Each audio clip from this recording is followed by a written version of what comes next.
Hello everyone, welcome back to our new blog. কেমন আছো তোমরা সবাই? আশা করছি সবাই ভালো আছো। এখন বাজে 11:45 আর আমরা দুজনে বাইক নিয়ে বেরিয়ে পড়েছি মুর্শিদাবাদের প্রাচীন ঐতিহাসিক প্রায় 200 বছরেরও পুরনো রক্ষাকালী মায়ের মন্দির, যা রমাকান্তপুরে অবস্থিত। আমাদের ঔরঙ্গাবাদ থেকে রমাকান্তপুরের দূরত্ব প্রায় 13 কিলোমিটার। বাইকে করে যেতে আমাদের সময় লেগেছে 40 মিনিটের কাছাকাছি। তাছাড়া ট্রেন ধরে সুজনিপাড়া স্টেশনে নেমে সেখান থেকে টোটো করেও এখানে আসা সম্ভব হবে। রমাকান্তপুরের রক্ষাকালী মায়ের মন্দিরটি স্থানীয়দের কাছে এক পবিত্র স্থান। শুধুমাত্র স্থানীয়দের কাছেই নয়, আশেপাশের বহু অঞ্চলের মানুষদের কাছে মায়ের মাহাত্ম্য, এই মায়ের মন্দির খুব জনপ্রিয়, খুব কাছের।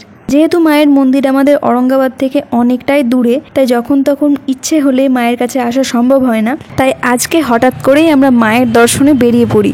বাইরের চরম গরম ওয়েদারে শরীর যখন ঘেমে একাকার, তখন মায়ের মন্দির প্রাঙ্গণে এসে প্রাঙ্গণ স্পর্শ করতেই সমস্ত ক্লান্তি যেন এক নিমেষেই হারিয়ে গেল। এখানেই প্রমাণিত মায়ের মাতৃশক্তি এক বিরাট শক্তি, তাকে লঙ্ঘন করার ক্ষমতা কারণ নেই। রমাকান্তপুরের রক্ষাকালী মায়ের মন্দিরটি নূরপুরের রক্ষাকালী মায়ের মন্দির নামেও প্রচলিত। এখন যতটা মন্দির ফাঁকা দেখছো, চৈত্র মাসের মঙ্গলবার ঠিক ততটাই লোকজনে পরিপূর্ণ থাকে মন্দির চত্বর, কারণ সেই সময়ে হয় মায়ের পুজো আর তার সাথে বসে বিরাট মেলার আয়োজন।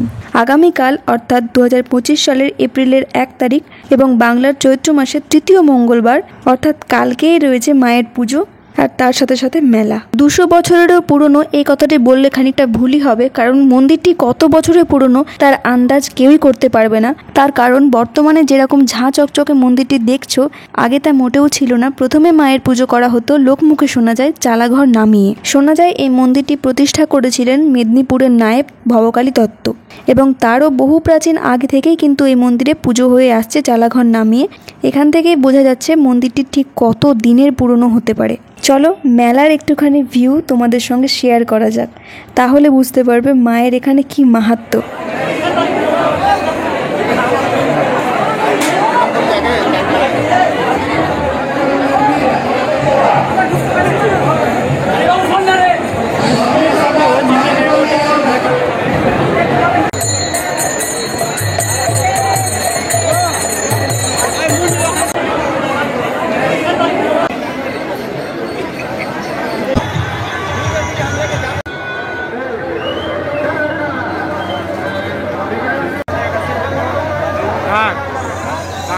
চৈত্র মাসের মেলার পাশাপাশি বছরের প্রত্যেক মাসের শনিবার এবং মঙ্গলবার এই দুটো দিনে মায়ের পুজো করা হয়। মায়ের মন্দিরের ঠিক পাশেই রয়েছে বাবা ভোলানাথ, কারণ মাকে ছাড়া তো বাবা এক মুহূর্তও থাকতে পারে না।